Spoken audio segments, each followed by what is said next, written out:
네, 안녕하세요. 저는 미술관함 남자입니다. 반갑습니다.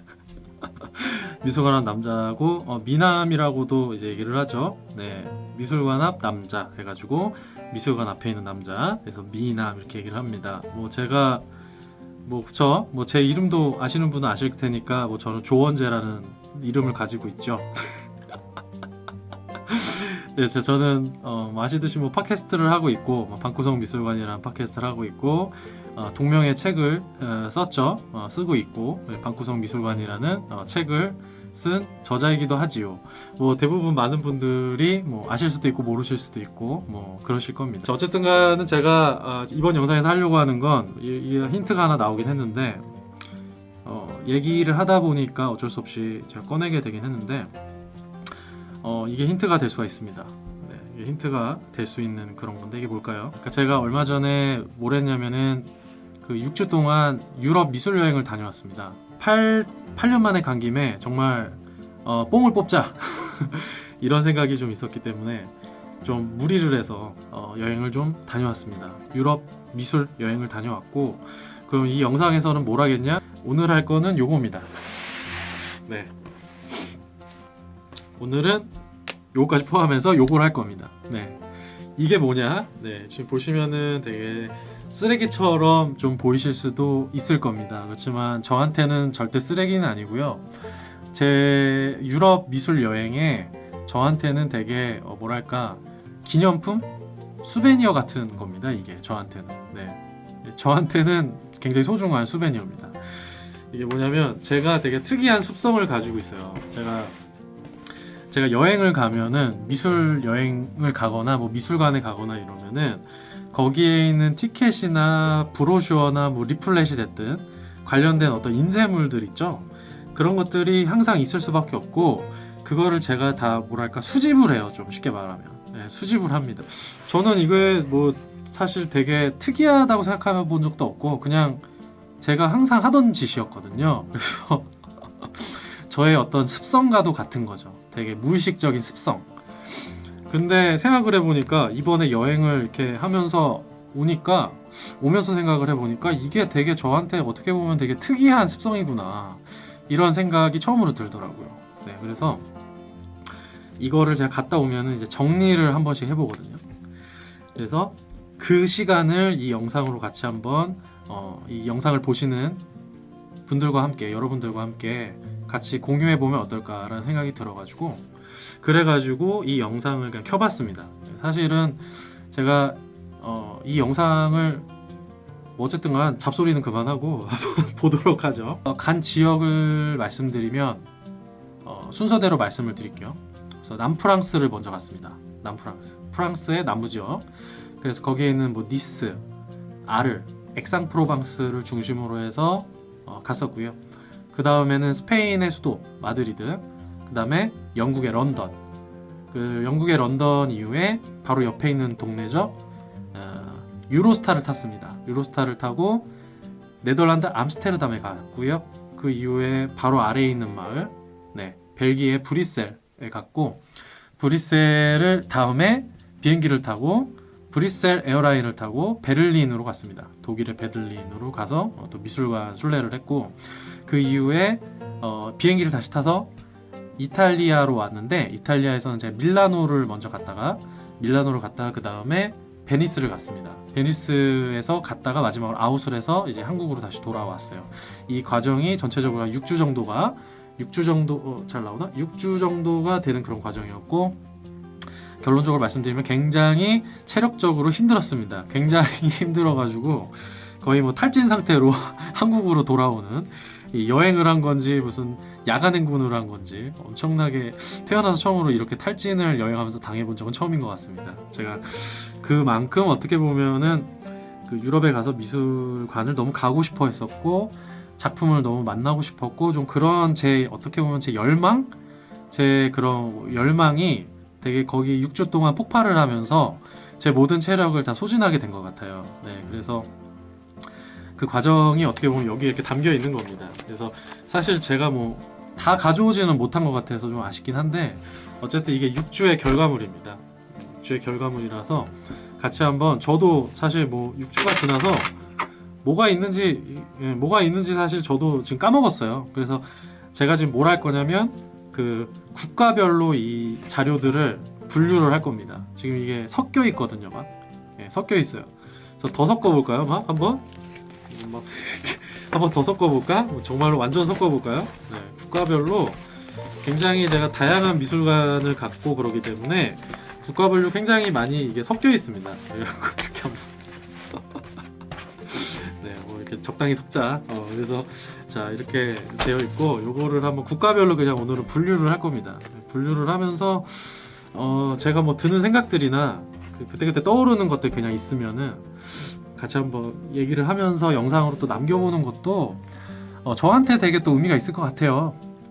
이걸 정리하는 시간은 사실 인생에 딱 한 번인데 그 한 번인 시간을 사실 그 하면서 제가 어떻게 보면 지금 여행에 대한 잔상이 가장 많이 남아있을 때잖아요. 이 잔상을 영상으로 남겨놓고 제가 놔두면 언제든지 제가 지금 이 순간에 제가 6주 동안 여행했었던 그래도 가장 생생하다라고 할 수 있는 회상 그걸 남길 수 있는 거니까 이걸 남겨놓고 또 관심 있으신 분들은 또 영상 보시고 아니신 분들은 안 보시면 되고요. 그래서 그렇게 하시면 될 것 같습니다. 자 그러면 한번 분류를 해볼게요. 저도 되게 뭔가 어떨지 궁금해요. 이걸 분류하는 과정이 저한테 어떤 과정이 될지 저도 되게 궁금하고 자 한번 해보도록 할게요. 자 한번 해보도록 하겠습니다. 자, 여기다 놔둬야 되나? 자 일단 가장 걸리적거리는 요거부터 해결합시다. 자 요게 뭐냐면은 자 잘 보시면은요 이 코인이 그냥 코인이 아니에요. 그죠? 오락실에 있는 코인이 아니라는 거는 좀 감이 오실 겁니다. 코인을 잘 보시면은 뭔가 이렇게 그림들이 그려져 있어요. 그죠? 네. 이게 그 스페인에 갔을 때 스페인에 갔을 때 제가 그쵸 얻은 거예요. 똘레도라는 곳이 있습니다. 그 마드리드에서 버스를 탔었나요? 어쨌든간 거기서 버스나 기차를 타고 갈 수가 있고 한 30분에서 40분 정도 걸리는 거리에 있는 중세 도시입니다. 똘레도. 이 똘레도가 사실 지금 마드리드가 수도가 되기 전에는 똘레도가 역사적으로 굉장히 유서가 깊은 굉장히 어떻게 보면 그 이베리아 반도의 수도였죠. 네, 카스티아 왕국의 수도였다라고 이렇게 저는 알고 있는데 그 똘레도에서 엘그레코라는 이제 화가가 사실 주로 활동을 했었었죠. 네, 엘그리코가 1600년대 한 초반까지 여기에서 활동을 했었습니다. 그래서 대표적인 스페인이 자랑하는 어떤 바로크 화가죠. 네, 그래서 엘그레코의 작품이 그 있는 교회가 있습니다. 그 교회에서 가면은요, 좀 요 그림이 있는 그 작품이 있어요. 그래서 그 작품을 보고 나오는데 역시 기념품 샵이 있었어요. 그래서 저는 뭐 아시다시피 기념품을 잘 사지 않습니다. 왜 그런지 별로 사고 싶다는 생각이 별로 안 들어요. 근데 이제 그 내부에서 이 작품에 대한 그 사진 촬영이 안 됐었어요. 그래서 되게 사진 촬영이 왜 안 되지? 사진을 찍어도 결국엔 사람들은 와서 원작을 볼 텐데 그래서 좀 아쉬운 마음으로 나오는 찰나에 이 코인이 눈에 들어오더라고요. 그래서 제가 기념품 샵에서라도 기념품 샵에 가시면은 그 작품에 대한 사진을 인쇄해 놓은 상품들이 많잖아요. 그래서 제가 그 상품이라도 제가 사진을 찍어 가지고 제 인스타에 올리고 싶어 가지고 그 점원한테 물어봤어요. 이거 사진 찍어도 되냐 이렇게 물어봤더니 그 점원이 기념품조차도 촬영이 안 된다. No 이러더라고요. 그래서 제가 좀 그 점원의 기분을 좀 더 즐겁게 해주고 싶은 마음에 2유로를 내고 요거를 자판기가 있더라고요. 이걸 뽑았습니다. 그래가지고 그럼 난 이렇게 가질게 하면서 이걸 뽑아가지고 점원한테 보여줬더니 점원이 되게 좋아하더라고요. 네, 그래서 어쨌든 뭐 점원 좋아하자고 뽑은 건 아니고 그냥 저도 한번 하나 가져보고 싶었어요. 네, 그래가지고 보시면 스페인 헤리티지 이렇게 적혀져 있고 사실 뭐 이렇게 비싼 건 아니고 2유로입니다. 네, 그래서 내셔널 토큰. 그래서 스페인에 가시면은 어떻게 보면 모든 미술관이나 거의 그 유명한 미술관이나 박물관 그리고 좋은 작품을 소장하고 있는 걸작을 소장하고 있는 어떤 교회나 성당 같은 데 가시면은요 자판기가 있는데 거기에 대표하는 이런 그 명소라든지 작품의 이런 그 이미지가 찍혀져 있는 토큰을 이렇게 팝니다. 2유로에. 네, 그래서 참 장사할 만하죠. 네, 2유로면 우리나라 돈으로 한 2,600원 정도 되니까 작은 가격이 아닌데 어쨌든 간 전 하나 이거 뽑아봤습니다. 네, 에그리코의 작품이 있는. 그렇기 때문에 이건 스페인이죠. 네, 스페인에 있는 거고요. 이거는 이제 뭐냐면 뮤지엄 패스입니다. 그리고 베를린, 뮤지엄 패스 베를린. 네. 그래서 베를린에 가시면 구하실 수가 있는데 이거는 뭐냐면 베를린에 가보신 분은 아시겠지만 거기에 미술관, 박물관이 엄청 많아요. 사실 베를린은 전 사실 뭐 그렇게 매력 있는 도시는 아니었고 그냥 여기는 미술관이랑 박물관이 정말 많습니다. 정말 많아요. 그죠? 그래서 그 미술관과 박물관을 좀 가성비 있게 효율적으로 좀 볼 수 있는 방법이 바로 이 뮤지엄 패스입니다. 네, 이 뮤지엄 패스 보시면은 제 이름도 적혀 있는데 뮤지엄 패스 가격이 보시면은 29유로죠? 네, 29유로 정도의 가격. 대략 우리나라 돈으로 치면은 한 4만 원 정도 되는 가격이라고 보시면 될 것 같은데 여기에 이름을 적고 시작하는 날짜를 적으시면 이 날짜부터 3일 동안 잘 보이나요? 3일 3일 동안 무제한으로 베를린에 있는 뮤지엄을 들어갈 수가 있어요. 근데 이제 모든 뮤지엄을 다 들어갈 수 있는 건 아니고 그 리스트가 이렇게 정해져 있죠. 정해져 있는데 대부분 이제 베를린을 대표하는 미술관이나 박물관들이기 때문에 제 생각에는 굉장히 좋은 패스입니다. 이게. 저는 엄청나게 뽕을 뽑았어요. 거의 뭐 미술관을 가기 위해서 베를린을 간 거기 때문에 사실 그 더 가고 싶었는데 제가 체력이 안 돼서 못 간 게 훨씬 많아요. 그래서 좀 아쉬움이 남긴 하지만 그래도 정말 굉장히 잘 썼던 패스입니다. 그래서 베를린에 만약에 뭐 미술관이나 박물관 쪽에 관심 있으신 분들은 당연히 이걸 끊으셔야 돼요.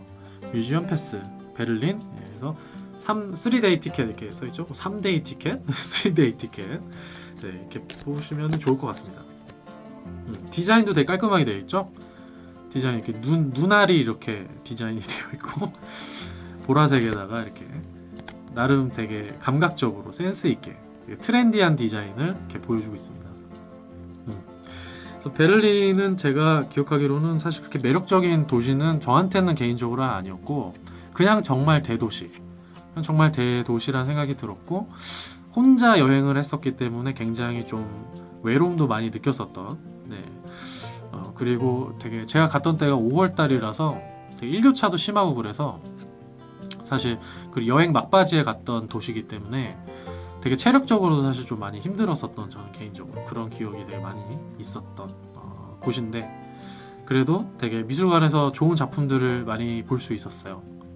네, 아르노트 벨클린의 이제 죽음의 섬이 작품이 있었고 또 카스파 다비드 프리드리히의 컬렉션이 또 굉장히 좀 잘 되어 있는 구 미술관이죠. 네, 구 내셔널 미술관 그쪽에 있어서 좋은 그 기억으로 남아있는 좀 곳입니다. 그리고 사실 그 막 품질 퀄리티가 정말 좋다라고 좀 볼 수는 없지만 좋은 라이브 재즈바들이 또 이렇게 몇 군데 있었던 그런 곳이라는 이제 기억이 있고 요거는 뭐지?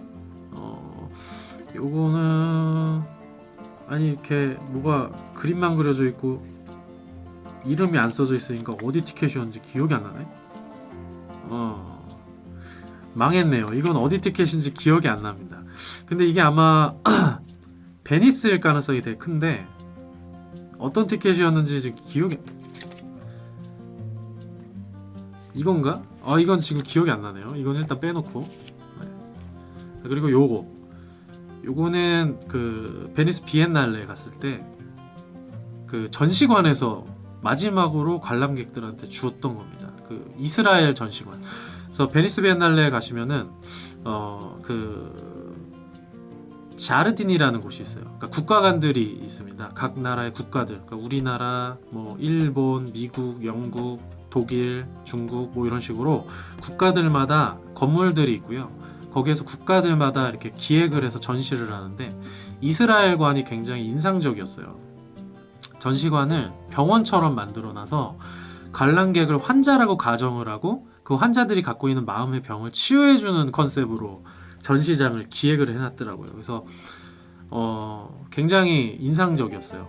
사실 그 관람객들이 그 많은 국가관들 중에 사실 거의 보통 하루 이틀 전시를 보실 텐데 사실 깊이 있게 보기가 힘들거든요. 너무 작품들이 많기 때문에. 근데 저한테도 유일하게 어떻게 보면은 거의 한 국가관에서 1시간 정도를 소요하게 만든 그 흡입력이 있었던 전시관입니다. 이스라엘 전시관. 거기에서 마지막으로 준 이 밴드 모든 관객에게 다 주는데요. Here anyone can live free 이렇게 되어 있습니다. 그래서 이 말 자체가 굉장히 마음에 들지 않나요? 여기 어떤 누구나 자유로울 수 있어. 이런 좀 의미가 있죠. 그래서 굉장히 의미가 있습니다. 여기에서 바로 여기에서 누구나 자유로울 수 있다. 이렇게 얘기를 하는 좀 메시지라고 보여요. 그래서 이거를 차고 제가 공항에 가서 한국까지 왔었던, 그리고 지금도 굉장히 볼 때마다 그때 작품들이랑 연결이 되면서도 의미 있는 밴드입니다. 그래서 요거는 베니스 이탈리아가 되겠고, 요건 뭘까요? 자, 요게 있습니다. 요거 그림이 그려져 있죠? 티켓에. 이거는 어디 볼까요? 이건 베니스네요. 베니스에 이건 아카데미아 미술관입니다. 베니스 아카데미아 미술관. 베니스에 가시면은 이제 북이탈리아, 특히 베네치아 중심으로 그 거의 중세 때부터 르네상스 바로크까지 대략 그때까지의 작품들의 컬렉션이 가장 좋은 미술관이 이 아카데미아 미술관이라는 곳이거든요. 그래서 여기에 티켓이라고 지금 추측이 됩니다. 맞을 거예요. 그리고 제가 운이 좋게 이날 아카데미아 미술관이 하루 입장료가 15유로예요. 이렇게 작은 금액이 아니죠. 그래서 뭐 저는 뭐 입장료가 당연히 있어도 당연히 가기 위해서 들어갔겠지만은, 제가 갔을 때 되게 그 운이 좋았던 게 그 인터내셔널 뮤지엄 데이라는 게 있더라고요. 그 국제 뭐 그러니까 미술관의 날 뭐 이런 게 있나 봐요. 그래서 이 미술관, 그때 미술관이 공짜래요. 근데 그 미술관 공짜인 날이 제 여행 그 기간에 어떻게 운 좋게 있더라고요. 그래서 이날 보시면은 공짜 보이시죠? 0유로에 아카데미아 미술관에 들어갔어요. 그래서 아카데미아 미술관에 들어갔었던, 어쨌든 그렇게 얘기를 하고 이따가 또 얘기할 게 있겠죠? 그 다음에 이거 페기 구겐하임. 자, 이거는 베니스에 있는 페기 구겐하임 그 컬렉션 미술관입니다. 그 미술관 티켓이에요. 그래서 보시면은 페기 구겐하임 얼굴이 그려져 있죠. 그 이분 아버지께서 굉장히 성공을 하셔가지고 이 따님이죠. 2세죠. 그러니까 재벌의 2세죠. 이분이 미술에 관심이 많으셔가지고 그 20세기 한 중반에서 후반까지, 20세기 초반에서 중반까지의 컬렉션을 굉장히 많이 수집을 했었던 그런 컬렉터고, 사망 이후에 자신이 수집했었던 그런 작품들을 모아서 자신이 베니스에 살고 있던 저택이 굉장히 좋습니다. 베니스에 있는 저택에 이렇게 그걸 이제 미술관을 꾸며놓은 거죠. 그래서 이제 패기가 살았던 그 저택 자체를 미술관을 꾸며놨어요. 그래서 여기 보시면은 패기 구겐하임 컬렉션에서 영구적인 컬렉션들이 여기 전시가 잘 되어 있고, 그리고 여기는 이제 일시적인 전시.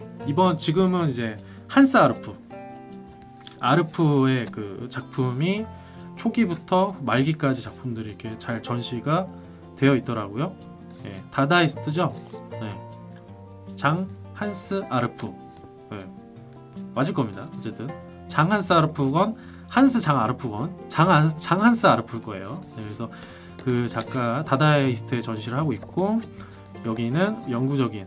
그래서 여기 작품들이 주로 초현실주의 작품, 입체주의 작품, 그러니까 20세기 초반부터 중반에서 후반 사이까지의 회화 위주의 작품들이 많이 되어 있어요. 그래서 피카소로 대표되는 입체주의 작품들부터 뭐 달리라든지 호아미로라든지 막스 에르스트라든지 뭐 이런 작가들로 대표되는 초현실주의, 그 다음에 뭐 다다이스트 작가들 작품들, 그리고 당연히 빠질 수 없는 잭슨 폴록 작품이 되게 좋은, 잭슨 폴록의 좋은 작품이 있어요 여기.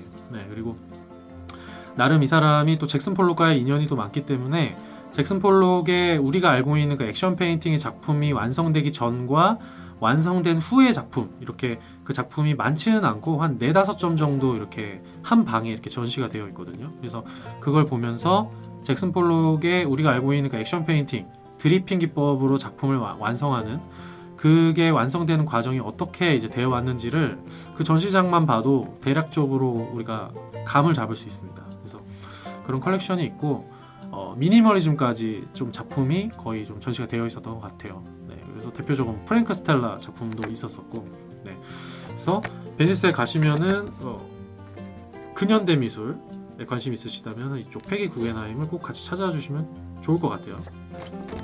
그래서 그 티켓입니다. 베니스죠? 네.